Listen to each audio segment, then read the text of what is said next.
Assalamualaikum warahmatullahi wabarakatuh. Perkenalkan, nama saya Permata Alia Jasmine, kelas 11 IPA 1. Di video kali ini, saya akan menceritakan beberapa kisah yang berkaitan dengan hormat dan patuh terhadap orang tua dan guru. Sebelum itu, mari kita simak terlebih dahulu materinya.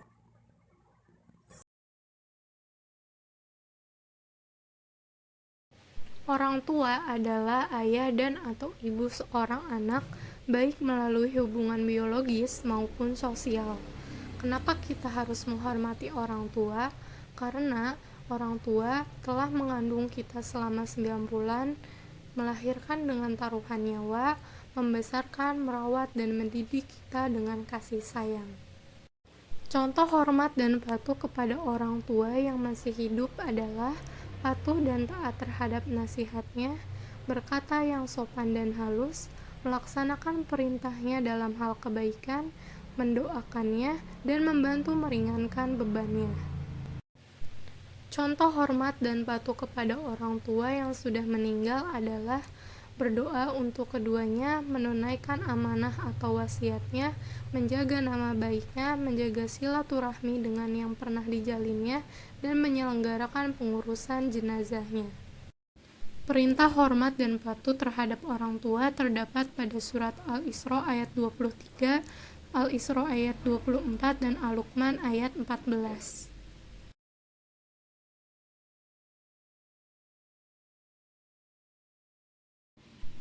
Guru berjasa besar dalam mendidik dan mengajarkan kita sejak dini. Berkat jasa guru, kita bisa membaca, menghitung, mengaji, menyanyi, dan menguasai berbagai bidang ilmu. Mereka orang tua kita setelah orang tua kandung. Contoh perilaku hormat kepada guru adalah memuliakannya, mengucapkan salam, berperilaku sopan, memperhatikan nasihat, dan mendoakannya. Perintah menghormati guru terdapat pada surat An-Nahl ayat 43.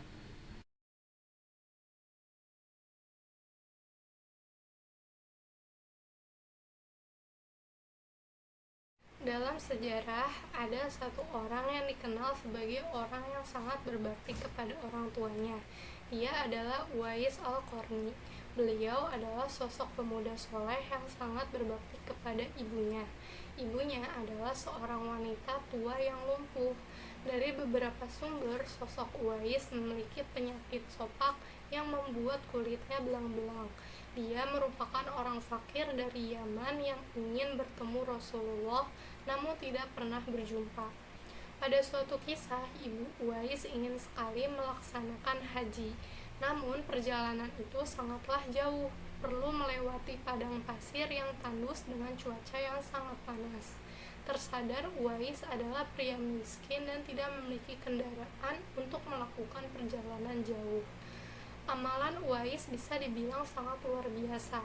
Untuk mengabulkan permintaan ibunya, ia melakukan latihan fisik setiap hari dengan menggendong anak lembu naik turun bukit. Perjuangannya memang tidak bisa dibilang main-main. Keseriusan dan kepatuhannya kepada ibunya membuatnya harus melakukan itu demi mewujudkan keinginan tersebut. Selain melakukan latihan fisik, ia juga menabung bahan makanan sebagai bekal. Hingga memasuki bulan haji, melalui punggung sang anak, Ibu Uwais menunaikan haji. Melakukan perjalanan yang sangat jauh, Uwais rela menggendong ibunya berjalan kaki dari Yaman ke Mekah untuk memenuhi permintaan sang ibunda. Sampai di Mekah, Uwais dengan penuh semangat dan usaha menggendong ibunya melakukan tawaf. Di hadapan Ka'bah, Uwais berdoa, "Ya Allah, ampunilah semua dosa ibu." Lalu sang ibunda berkata, "Bagaimana dengan dosamu, Nak?" Dengan penuh ketulusan, Uwais menjawab, "Terampuninya dosa ibu, maka ibu akan masuk surga. Cukup ridho dari ibulah yang akan membawaku ke surga." Kisah haru Uwais Al-Qarni seharusnya menyadarkan kita semua betapa pentingnya memuliakan orang tua. Tidak heran pula Rasulullah SAW menyuruh semua umat manusia untuk mencari surga melalui keridhaan ibu.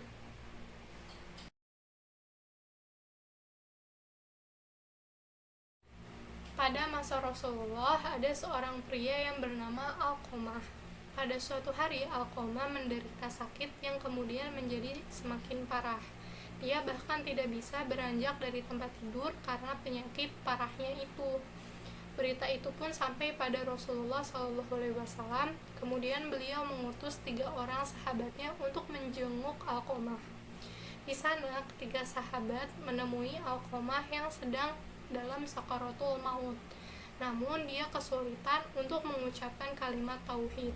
Setelah itu Rasulullah memerintahkan sahabatnya untuk mencari ibu dari Alqamah. Setelah menemui sang ibu, ternyata diketahui bahwa Alqamah telah melupakan ibunya sendiri. Sejak menikah, Alqamah lebih mementingkan istrinya daripada ibu kandungnya. Ibu Alqamah merasa sakit hati dengan sikap anaknya tersebut. Kemudian Rasulullah memerintahkan untuk mencari kayu bakar untuk membakar Alqamah. Sang ibu merasa tidak tega melihat sikap Rasul.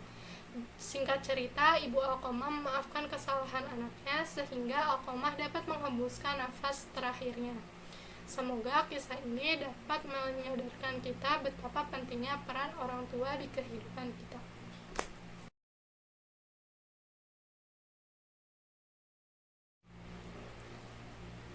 Ada sebuah kisah singkat bagaimana seorang Imam Syafi'i begitu dalamnya memiliki rasa hormat kepada gurunya. Dikisahkan ketika itu Imam Syafi'i sedang mengajar santri-santrinya di kelas. Namun tiba-tiba beliau dikejutkan dengan kedatangan seorang pria yang berpakaian lusuh, kumal, dan kotor. Ketika itu juga Imam Syafi'i mendekati dan kemudian memeluknya. Para santri kaget rasa heran melihat pemandangan tersebut, di mana gurunya telah memeluk orang berpakaian kumal serta lusuh tersebut. Salah seorang santri Imam Syafi'i bertanya, "Siapakah dia, wahai guru, sampai engkau memeluknya erat-erat, padahal ia kumuh, kotor, serta menjijikkan?" Imam Syafi'i menjawab, "Beliau adalah guruku. Ia telah mengajariku tentang perbedaan antara anjing yang cukup umur dengan anjing yang kecil. Pengetahuan itulah yang membuatku bisa menulis buku fikih ini." Sungguh mulia akhlak Imam Syafi'i tersebut. Beliau sangat menghormati semua guru-gurunya, meskipun gurunya tersebut berasal dari kalangan rakyat biasa.